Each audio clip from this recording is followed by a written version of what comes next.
One of the more frustrating aspects of troubleshooting torpedo heaters is tracking down air pump pressure leaks. In this video, we'll look at a low pressure situation, assess the condition of a worn air pump, and get the pressure back to spec with a fix that's seldom talked about. This and more right now here on Shop Tales and Lore.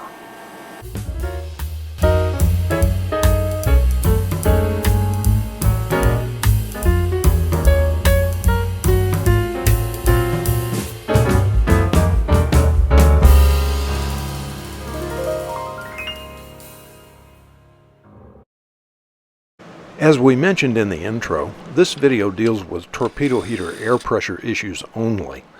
If you're looking for a comprehensive resource on maintaining and repairing these units, check out the video on your screen.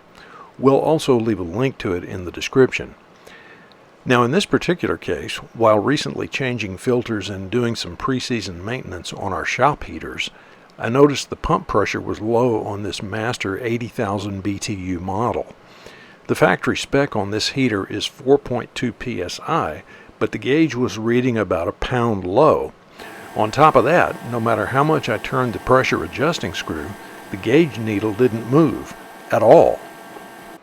So, after checking the hoses and fittings for leaks, I went into the pump itself, thinking that one or more of the rotor vanes must be stuck, the rotor body could be cracked, or the gap between the rotor and pump ring might be out of adjustment, any one of which could prevent the pump from making adequate pressure. It turned out the rotor was not binding, the carbon vanes were dropping and retracting to seal the air chamber like they should, and there was no obvious damage to either the vanes or the rotor body. So as I started thinking about other potential sources of air leaks, I came across a suggestion by @Torpedo that in all the years we've worked on these heaters I had never considered. I'll link to his related video in the description, but here's the basic idea.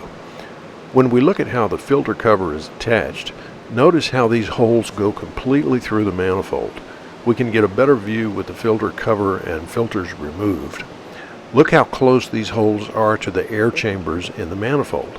This is the intake side, and this is the exhaust side where the pressurized air moves through this filter into the air hose and ultimately up to the nozzle where a small current of compressed air creates a vacuum that draws fuel from the tank to the nozzle. If the machine screws that hold the main filter and filter cover in place are not sealed, each of these holes is a potential leak that, when added together, can create a significant loss of air pressure. The same thing is true of this hose nipple that threads into the backside of the manifold, as well as the pressure gauge that attaches to the filter cover. Let's see if we can get a better pressure reading by sealing all these potential leaks. While Loctite or some other thread sealant would work fine, Teflon tape is easily applied, needs no curing time, and is of course cheaper. But the key to sealing these fine machine screw threads is to use very thin Teflon tape, not one designed for the coarse threads found in large pipe fittings or other deep thread applications. So with our filter cover screws, hose barb, and pressure gauge wrapped with just a few turns of the tape, let's reassemble everything. First, the air hose barb.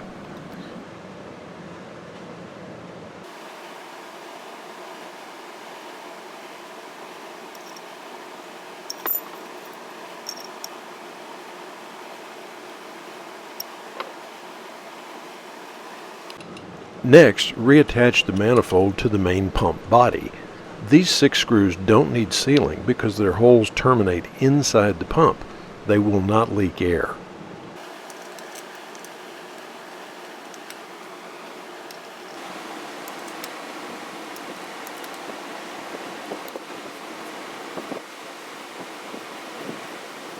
Now add the primary discharge filter and filter cover using the wrapped screws.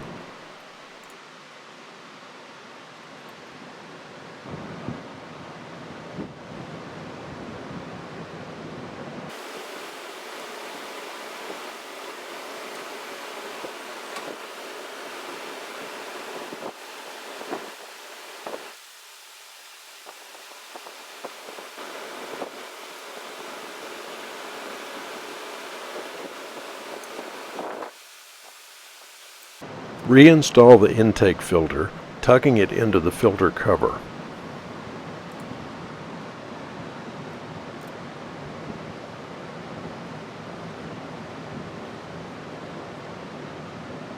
Finally, replace the pressure gauge with its threads wrapped with a couple turns of Teflon tape.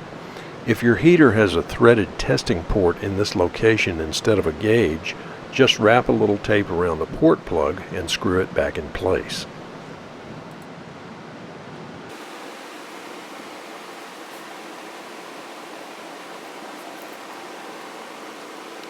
Let's give it a test drive.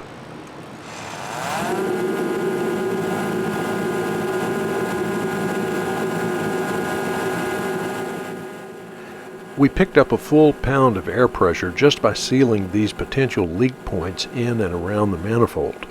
Once again, the adjusting screw and ball valve would not produce any higher pressure, but in this case that's okay because this 4 psi is almost exactly what the manufacturer recommends for this model. I suspect the seal between the inside face of the manifold and the pump rotor has been weakened over time, as evidenced by this wear in the manifold, but since this unit is back within range, I'll replace the rotor another time. Hey, thanks for watching. Be sure to check out our homepage and other links in the description for a wide variety of DIY and home workshop content.